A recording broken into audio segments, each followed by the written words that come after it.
Brain fact کے پیارے دوستو السلام علیکم، میں ہوں عرفان۔ فلسطین صرف آج کا مسئلہ نہیں بلکہ پچھلے 3000 سال سے اس شہر پر قبضہ کرنے کی لڑائی چل رہی ہے۔ آج سے 3300 سال پہلے اللہ تعالیٰ نے موسیٰ علیہ السلام کو حکم دیا کہ بنی اسرائیل کو فرعون کی غلامی سے نکال کر آزاد کر دو، اور پھر بہت مشکل سے فرعون کی آزادی سے اسرائیل بالآخر آزاد ہو گیا۔ جس کے بعد موسیٰ علیہ السلام بنی اسرائیل کو لے کر فلسطین آ گئے اور کہا کہ اس شہر پر حملہ کر دو،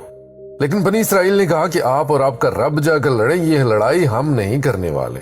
جس کی وجہ سے اللہ تعالیٰ نے 40 سال تک انہیں ڈیزرٹ میں رہنے کی سزا دی۔ یہی موسیٰ علیہ السلام پر آسمانی کتاب تورات نازل ہوئی، اور اس تورات کے پہلے چیپٹر بک آف جینسز میں صاف لکھا ہے کہ یہ علاقہ فلسطین اللہ نے صرف اور صرف ابراہیم علیہ السلام کی اولاد کے لیے رکھا ہے، جس کی وجہ سے آج تک جتنی لڑائیاں چل رہی ہیں یہ اسی کے لیے ہے، کیونکہ یہودی یہ کلیم کرتے ہیں کہ تورات کی اس آیت کے مطابق یروشلم اور فلسطین پر صرف اور صرف بنی اسرائیل کا حق ہے، کیونکہ بنی اسرائیل ابراہیم علیہ السلام کی اولاد اسحاق کی اولاد میں سے ہیں، تب تو ان کو ملنا چاہیے۔ لیکن تورات میں لکھا ہے کہ یہ علاقہ صرف ابراہیم علیہ السلام کی اولاد کے لیے ہے، اسحاق علیہ السلام کی اولاد کے لیے نہیں۔ ابراہیم علیہ السلام کے ایک نہیں بلکہ 2 بیٹے، اسحاق اور اسماعیل علیہ السلام۔ اسحاق علیہ السلام فادر آف بنی اسرائیل، لیکن اسماعیل علیہ السلام کو عربوں کا فادر سمجھا جاتا ہے، اور یہ بات صرف ہم نہیں، ایون یہودی بھی اس بات کو مانتے ہیں۔ تو انہی کی کتاب تورات کے مطابق فلسطین پر صرف اسحاق علیہ السلام کی اولاد کا حق نہیں ہے،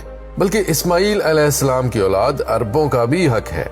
40 سال ڈیزرٹ میں رہنے کے بعد آخر بنی اسرائیل نے یوشع چاشوا کی لیڈرشپ میں فلسطین کو فتح کر لیا، لیکن کچھ ہی عرصے کے بعد یہ شہر ان کے ہاتھ سے دوبارہ نکل گیا، اور پھر اگلے 300 سال تک بنی اسرائیل اس شہر کو دوبارہ حاصل نہیں کر سکے۔ لیکن 300 سال بعد بنی اسرائیل نے داؤد علیہ السلام کی لیڈرشپ میں اس شہر یروشلم کو دوبارہ فتح کر لیا، اور ان کے بیٹے سلیمان علیہ السلام نے یہاں پہلی دفعہ اللہ کی عبادت کے لیے ایک مسجد بنائی۔ سلیمان علیہ السلام کے بعد یہودیوں نے فلسطین اور یروشلم پر 400 سال تک حکومت کی، لیکن 400 سال بعد بیبلون عراق میں ایک بہت ہی طاقتور امپائر بن چکی تھی، جس کے بادشاہ بخت نصر نے اپنی امپائر کو بڑھانے کے لیے فلسطین پر حملہ کر اور یروشلم کو تباہ و برباد کر دیا، اور اس ٹیمپل کو بھی تباہ کر دیا جو سلیمان علیہ السلام نے بنایا تھا۔ اور جتنے یہودی زندہ بچ گئے تھے ان سب کو غلام بنا کر اپنے کیپٹل بیبلون عراق لے کر آ گئے، اور 70 سال تک یہودی عراقیوں کی غلامی کرتے رہے۔ لیکن 70 سال بعد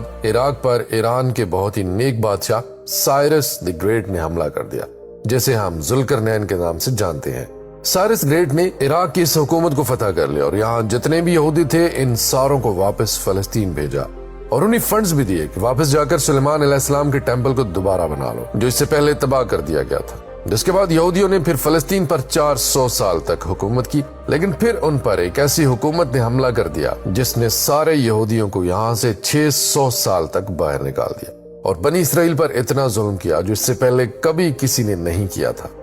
یہودیوں نے رومن امپائر سے لڑنے کی بھی کوشش کی، لیکن رومن امپائر نے ہزاروں یہودیوں کو قتل کیا، اور حالات اتنے خراب ہوئے کہ یہودی رومن امپائر سے چھپ کر غاروں میں رہنے لگے۔ رومن امپائر نے بیت المقدس، جسے پہلے سلیمان علیہ السلام اور پھر ذوالقرنین نے بنایا تھا، دوبارہ تباہ و برباد کر دیا، اور اس کے بعد یہ ٹیمپل آج تک دوبارہ نہیں بن سکا۔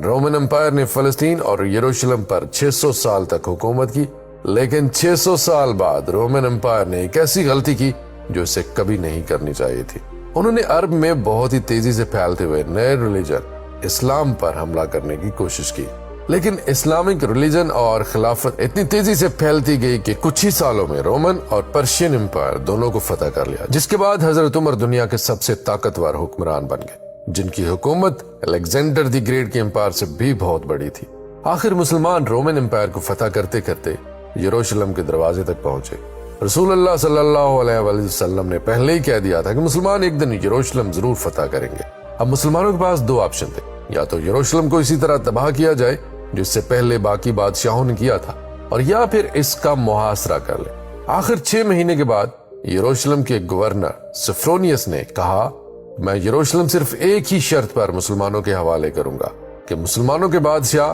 حضرت عمر خود آ کر مجھ سے ملے۔ تو خالد بن ولید رضی اللہ تعالیٰ عنہ نے سوچا کہ اب مسلمانوں کے امیر المومنین کو اس چھوٹے سے کام کے لیے کیوں ڈسٹرب کیا جائے، تو وہ خود حضرت عمر بن کر سفرونیس سے ملنے گئے، کیونکہ خالد بن ولید رضی اللہ تعالیٰ عنہ کی اپیرنس بالکل حضرت عمر جیسی تھی، اور دونوں کی ہائٹ بھی سیم تھی۔ لیکن وہاں پر ایک شخص حضرت عمر سے پہلے مل چکا تھا، تو انہوں نے کہا کہ یہ حضرت عمر نہیں ہو سکتے، تو مجبوراً خالد بن ولید رضی اللہ تعالیٰ عنہ کو حضرت عمر کو یروشلم بلانا پڑا۔ سفرونیس لگژری گولڈ اور سلور پہن کر، بادشاہی لباس پہن کر بالکل تیار ہو کے بیٹھا تھا، کیونکہ اتنے بڑے بادشاہ ان سے ملنے آ رہے ہیں۔ لیکن سفرونیس اور پورا یروشلم یہ دیکھ کر حیران ہو گیا کہ بادشاہ کا غلام اونٹ پر بیٹھا ہوا ہے اور بادشاہ بالکل عام کپڑوں میں پیدل چل کر آ رہا ہے۔ یہ منظر یروشلم والوں کے لیے بہت شاکنگ تھا، کیونکہ اس سے پہلے جب بھی کسی بادشاہ نے یروشلم پر فتح حاصل کی، اس نے اس شہر کو تباہ و برباد کر دیا تھا اور یہاں کی گلیوں کو خون سے بھر دیا تھا۔ لیکن اب یہ ایک بادشاہ آیا جو ان ساروں سے زیادہ طاقتور ہے، لیکن بغیر کسی فوج کے اور بالکل عام کپڑوں میں۔ ایسا اس سے پہلے کبھی نہیں ہوا تھا۔ حضرت عمر نے سارے ریلیجنز کو آزادی دی اور بغیر کوئی خون بہائے سفرونیس نے یروشلم کو حضرت عمر کے حوالے کیا، لیکن انہوں نے ایک شرط یہ بھی رکھی کہ مسلمان یہودیوں کو یروشلم آنے کی اجازت نہیں دیں گے۔ لیکن حضرت عمر نے اس کی یہ شرط نہیں مانی اور یہودیوں کو بھی بیت المقدس آنے کی اجازت دی، اور اس طرح پہلی دفعہ یروشلم ابراہیم علیہ السلام کے بیٹے اسماعیل علیہ السلام کی اولاد کے پاس آ گیا۔ اس کے بعد آلموسٹ 350 سال تک مسلمان، کرسچین اور یہودی یروشلم میں بالکل پیس اور امن کے ساتھ رہنے لگے۔ لیکن پھر 350 سال بعد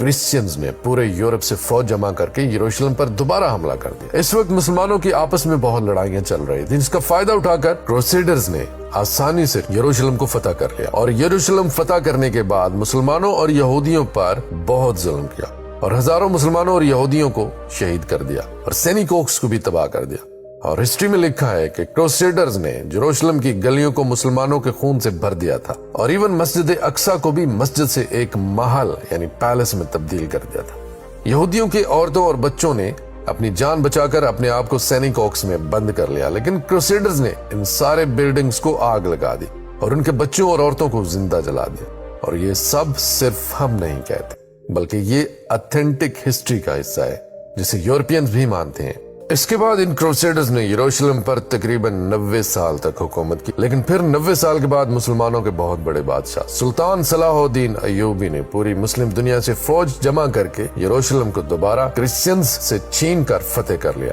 اور اس وقت سارے کرسچنز کا یہ خیال تھا کہ اب صلاح الدین ہم سے اسی طرح بدلہ لے گا جس طرح ہم نے لاکھوں مسلمانوں کو شہید کیا تھا۔ لیکن صلاح الدین ایوبی نے بالکل حضرت عمر کی طرح سارے کرسچنز کو معاف کر دیا۔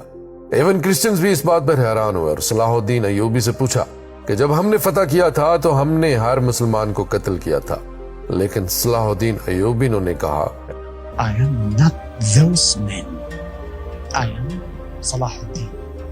Salah Ad-Din. صلاح الدین ایوبی نے ان سارے ریلیجنز کو دوبارہ آزادی دی اور مسجد اقصی جسے پیلس بنا دیا گیا تھا اور اسے دوبارہ مسجد بنایا اور ادھر پہلی نماز ادا کی۔ یروشلم کو جب بھی کسی بادشاہ نے فتح کیا ہمیشہ ادھر بہت خون بہایا، سوائے مسلمانوں کے جنہوں نے ہمیشہ بالکل پیس اور امن کے ساتھ اس شہر کو فتح کیا۔ صلاح الدین ایوبی کے بعد ایک بار پھر سارے ابراہیمک ریلیجنز یروشلم پہ بالکل پیس اور امن کے ساتھ 800 سال تک رہے۔ لیکن 800 سال بعد اور آج سے 100 سال پہلے جب یروشلم پر خلافت عثمانیہ کی حکومت تھی، تو ورلڈ وار 1 کے بعد عربوں نے برٹش کے ساتھ مل کر خلافت عثمانیہ کو ہمیشہ کے لیے ختم کر دیا کہ ہم عربوں پر یہ ترکش لوگ آ کر کیوں حکومت کر رہے ہیں۔ تو اس نیشنلزم کی وجہ سے فلسطین بھی مسلمانوں کے ہاتھ سے نکل گیا۔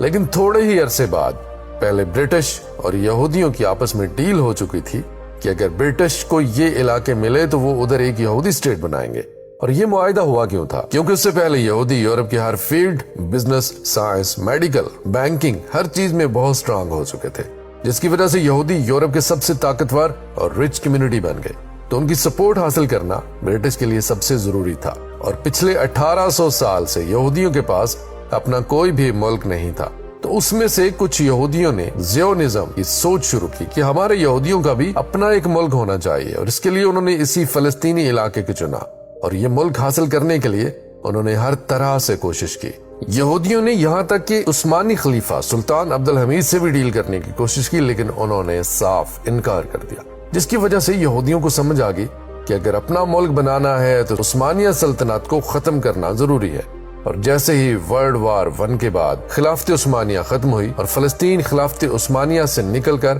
برٹش کی طرف چلا گیا، تو یہودی پوری دنیا سے اسی سیکرٹ پلان کے تحت فلسطین شفٹ ہونا شروع ہو گئے۔ اور فلسطین کے مسلمانوں سے زمینیں ڈبل ٹرپل پرائز پہ خریدنے لگے کیونکہ پیسہ تو ان کے پاس بہت تھا۔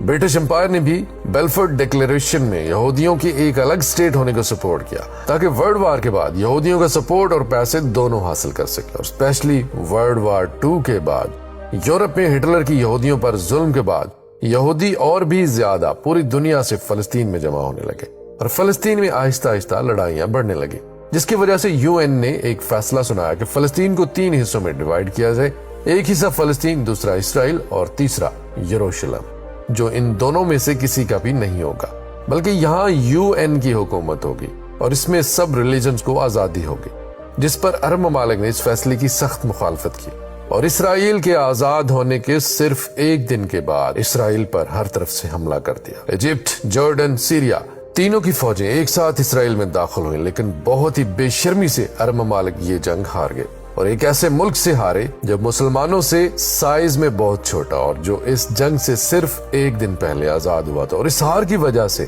جو پلان UN نے اس جنگ سے پہلے بنایا تھا اس کا صرف 40% علاقہ فلسطینیوں کو ملا اور 60% علاقہ اسرائیل نے فتح کر لیا، اور ایون یروشلم کے آدھے شہر کو بھی فتح کر لیا۔ اسرائیل اکیلے ہی جنگ نہیں لڑ رہا تھا بلکہ اس کے ساتھ پوری دنیا کی سپورٹ تھی، ایون رشیا اور US دونوں کا سپورٹ اسرائیل کے ساتھ تھا۔ اسرائیل نے یہ علاقے فتح کر کے ٹائم بالکل بھی ضائع نہیں کیا اور 7 لاکھ عربوں کو فلسطین سے باہر نکال دیا، جس کی وجہ سے فلسطین میں آہستہ آہستہ یہودی زیادہ اور عربی کم ہونے لگے۔ اس جیت کے بعد اسرائیل بہت سٹرونگ بن گیا اور پوری دنیا سے اور بھی زیادہ یہودی اسرائیل میں جمع ہونے لگے۔ اس کے بعد یہودیوں نے اپنے آپ کو عرب کے بالکل سینٹر میں ایک بہت ہی مضبوط حکومت بنا لی تھی، لیکن پھر بھی یہ 2 علاقے ویسٹ بینک اور غزہ اسرائیل کے کنٹرول میں نہیں تھے۔ لیکن آج سے آلموسٹ 60 سال پہلے یعنی 1967 میں کچھ مس انڈرسٹینڈنگز ہونے کی وجہ سے یہاں جنگ ایک بار پھر شروع ہو گئی اور ایک بار پھر ایجپٹ، جارڈن، سیریا ورسز یہ چھوٹا سا اسرائیل۔ لیکن صرف 6 دنوں میں اسرائیل نے ان تینوں ملکوں کو ہرا دیا اور صرف 6 دنوں میں اسرائیل نے اپنا سائز 3 گنا بڑھا لیا۔ عرب ممالک دوبارہ اپنے سے ایک بہت چھوٹے ملک سے بہت بری طرح سے ہار گئے۔ یہ ایسے ہی ہے جیسے آج حبیب حزب اللہ سے ہار جائے، اور وہ بھی 2 مرتبہ۔ عرب ممالک کے 2 دفعہ اسرائیل سے ہارنے کے بعد ان کی عوام اپنے نیشنلسٹ حکمرانوں کے خلاف ہو گئی اور نیشنلزم قومیت کو چھوڑ کر ایک نئی سوچ کی طرف بڑھنے لگی۔ تو مسلم بردر اخوان المسلمون جو مصر کے ایک سکول ٹیچر حسن البنا نے بنائی تھی اور جو ایک پاکستانی اسکالر مولانا مودودی کے خیالات سے انسپائرڈ ہے، اس سے پہلے اخوان المسلمین کا عرب میں صرف مذاق اڑتا تھا، لیکن اس ہار کے بعد اخوان المسلمین نے عرب عوام سے کہا کہ یہ جنگ عرب کے مسلمان نہیں بلکہ یہ نیشنلسٹ ہارے ہیں جو صرف نام کے مسلمان ہیں، جس کے بعد عرب کی عوام اس نئی سوچ مسلم بردرہڈ کی طرف آئے۔ حماس بھی اسی اخوان المسلمون سے انسپائرڈ ایک گروپ ہے، لیکن اخوان المسلمون وائلنس کے خلاف ہے۔ اس جیت کے بعد اسرائیل نے ویسٹ بینک، غزہ اور یروشلم سب پر قبضہ کر لیا اور آج تک یہ سارے علاقے اسرائیل سے دوبارہ کوئی بھی نہیں چھین سکا۔